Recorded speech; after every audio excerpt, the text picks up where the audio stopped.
देववाणी सुनकर लक्ष्मण जी सकुचा गए। श्री रामचंद्र जी और सीता जी ने उनका आदर के साथ सम्मान किया और कहा, हे तात, तुमने बड़ी सुंदर नीति कही। हे भाई, राज्य का मद सबसे कठिन मद है।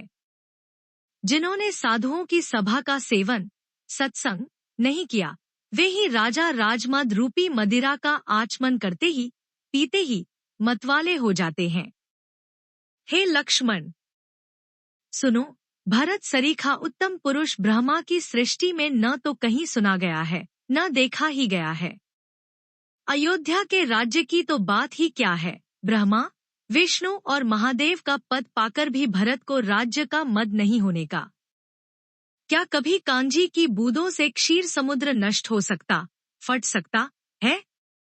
अंधकार चाहे तरुण, मध्याह्न के सूर्य को निगल जाए, आकाश चाहे बादलों में समाकर मिल जाए, गो के खुर इतने जल में अगस्त्य जी डूब जाए और पृथ्वी चाहे अपनी स्वाभाविक क्षमा, सहनशीलता को छोड़ दे, मच्छर की फूंक से चाहे सुमेरु उड़ जाए, परंतु हे भाई, भरत को राजमद कभी नहीं हो सकता।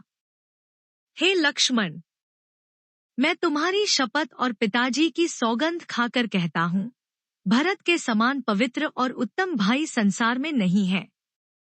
हे तात, गुरु रूपी दूध और अवगुण रूपी जल को मिलाकर विधाता इस दृश्य प्रपंच, जगत को रचता है, परंतु भरत ने सूर्यवंश रूपी तालाब में हंस रूप जन्म लेकर गुण और दोष का विभाग कर दिया, दोनों को अलग अलग कर दिया। गुण रूपी दूध को ग्रहण कर और अवगुण रूपी जल को त्याग कर भरत ने अपने यश से जगत में उजियाला कर दिया है। भरत जी के गुण, शील और स्वभाव को कहते कहते श्री रघुनाथ जी प्रेम समुद्र में मग्न हो गए। श्री रामचंद्र जी की वाणी सुनकर और भरत जी पर उनका प्रेम देखकर समस्त देवता उनकी सराहना करने लगे और कहने लगे कि श्री रामचंद्र जी के समान कृपा के धाम प्रभु और कौन है।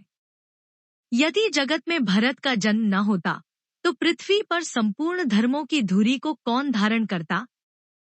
हे रघुनाथ जी, कविकुल के लिए अगम, उनकी कल्पना से अतीत भरत जी के गुणों की कथा आपके सिवा और कौन जान सकता है।